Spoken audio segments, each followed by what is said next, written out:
A contingency is a clause in a real estate contract that allows either the buyer or the seller to withdraw from that transaction under certain conditions.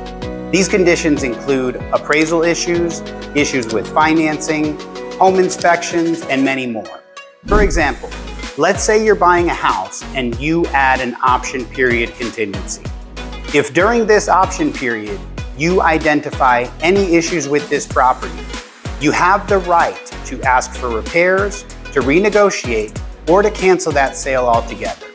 Now, this protects both parties involved, and it gives you time to address any concerns before finalizing that purchase. Some key contingencies are your appraisal contingency. If the appraised value of the property is less than the contract price, this clause allows you to cancel or to renegotiate. Your financing contingency. If you cannot secure financing for any reason during your due diligence period, this clause allows you to cancel.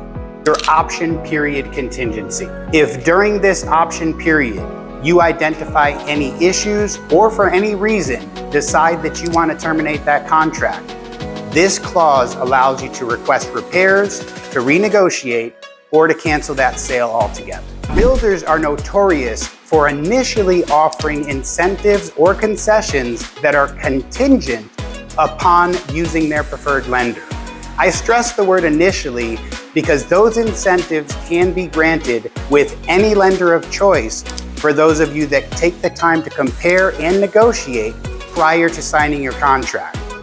Contingencies are put into place to protect you from issues in a real estate transaction. As mentioned in a previous video titled Things to Consider Before Waiting for Interest Rates to Drop, competitive markets will sometimes call for waiving contingencies, leaving buyers vulnerable in order to win in a multiple offer situation.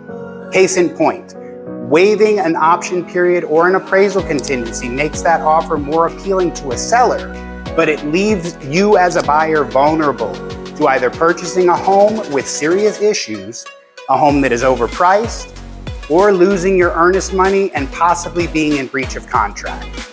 It's important to work with the right realtor and mortgage broker to help walk you through the details of your individual contingencies and how they protect you, and to assist you with your due diligence. Stay smart and make informed decisions. Comment below with your thoughts. If this has been helpful, like and share, and don't forget to subscribe for more real estate and mortgage tips.